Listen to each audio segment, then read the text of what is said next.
With the UK being on the Security Council, is there any possibility that they can just veto this? Yeah, it's an interesting question. The thing is, our process does not involve Security Council. So we are, in a way, we are passing by Security Council. UN is a complex machinery. So main UN body is, yeah, indeed, it's Security Council, but then there is a General Assembly. So our path is, in fact, is through the committees and the specialized committees which are created within the General Assembly construct. Yeah. And we are using those processes which never, ever actually have any influence of the veto power of the Security Council states. Yeah.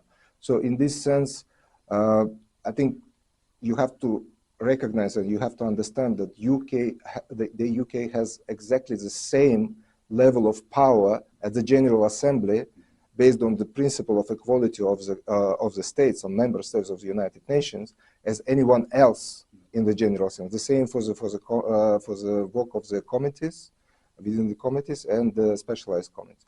For General Assembly resolution, you have to have force committee to design and draft this resolution.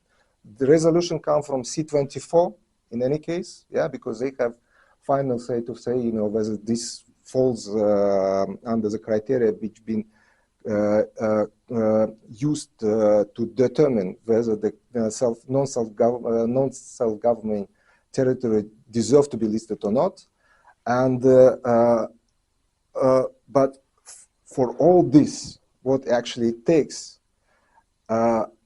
is to have one country, one single country, member of the United Nations, to vouch and say for this, to vouch for the non-self-governing territory and say we want this territory to be considered for being listed. Yeah. Yeah, and then the entire process would actually trigger and start and will continue.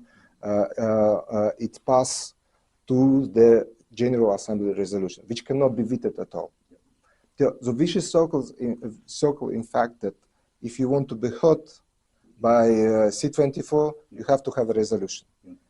If you want to have a resolution, you have to have C24 to listen and to know your situation and to vouch as well, you know, to say, yeah, indeed, this non-self-governing territory deserves to be listed. So all this we have to bring together in a way that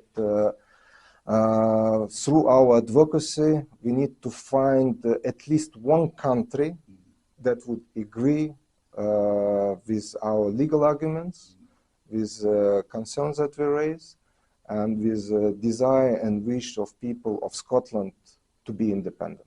Sarah Salyers of Salvo, the campaigning